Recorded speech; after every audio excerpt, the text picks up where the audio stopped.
Hi friends, I'm Jennifer All, and today for our Daily Hope, I want to start with a quote from Dallas Willard.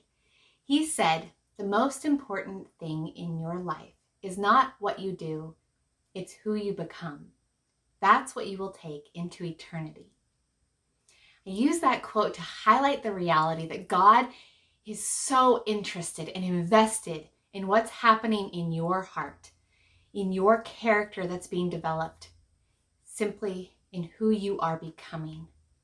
He sometimes asks us to do these things and gives us opportunities to take actions, not because he wants us to go through the motions, but because these are moments and opportunities to help shape us into becoming people who reflect his light.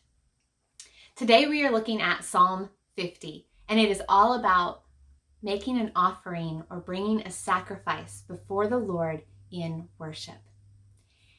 And in this psalm, we have our great God in all of his majesty coming down before his people. And he says, "Gather up in front of me. I have a word to share with you."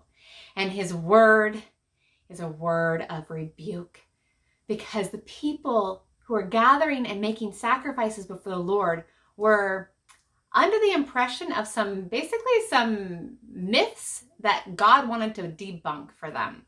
Myth number one was that God somehow needs their sacrifice, needed their offerings. And the truth is God does not need anything from us to get done what he needs to get done. What he wants to do, he's going to get done. It is not on you and I to provide him with money, resources, our gifts and talents and abilities. He is not dependent on us to do what he needs to do. Nor does he need our resources and our provisions. In fact, all of that is already his. He says in verse 9 through 11, "I have no need of a bull from your stalls, nor of goats from your pens. For every animal of the forest is mine, and the cattle on 1,000 hills. I know every bird in the mountains, and the creatures of the field are mine." Everything, all of this is already God's. What you think you have and what you think you have earned, it's already God's. It already belongs to him. A better way to think about it is that you and I get to be stewards of what is God's. You and I are managers of God's property. How does that perspective shift the way you see your house, your car, your bank account?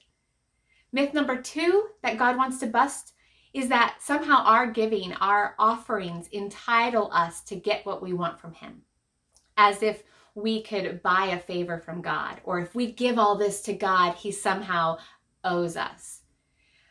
I know that in the world today, quite often we use money to flex our power, and that spills over into the church, and sometimes we think we vote with our pocketbooks.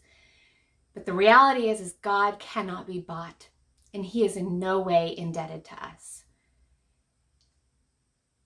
Myth number 3, that God is happy as long as we go through the motions. If we give to God what is his, he is content. That is one of the biggest rebukes in this psalm. He detests when people go through the motions with their actions, and then they turn around and dishonor God with their words and their deeds and the way they treat other people.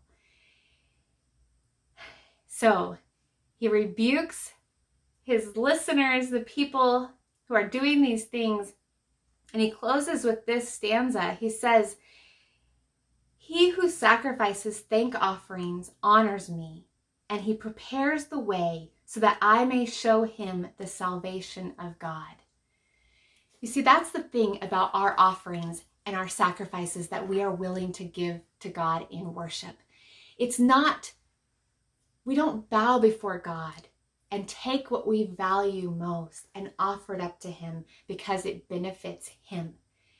We do this because it benefits us.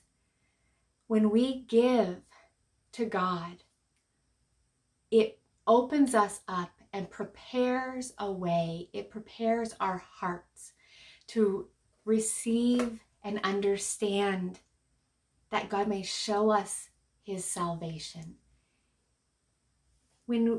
Think about it. When you come before God, I know when you come to service, you walk by these little white buckets that are sitting on a table as you walk to our outdoor gatherings, and maybe you drop a check in there, or you drop in your tithes or your offering. That's what your action was.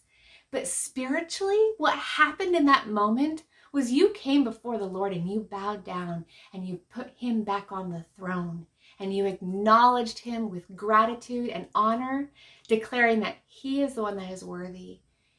It was a moment, an opportunity to choose to say, God, I acknowledge you, and I practice humility and surrender.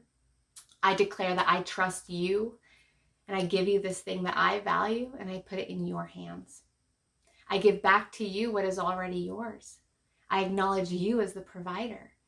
It is a way to say, God, I put your kingdom and your kingdom's causes above my own. I want to partner with what you're doing. I want to participate in all that you're doing, Lord. All of those things take place. That is why the very act of making an offering to God is something that helps us change and transform. It helps us become who we are called to be. It's not just the action. It's the heart and the character that is being developed through that action. So I just want to leave you with a couple of thoughts. What have you given to God lately? And how did you give it? What was your attitude when you gave that? Did you give willingly or begrudgingly? And maybe today you take a moment to dedicate something to God. Something of your time, your talents, what you have been given, maybe you offer it back to him. Do that and see how that tangible act touches your heart today. Bless you, my friends.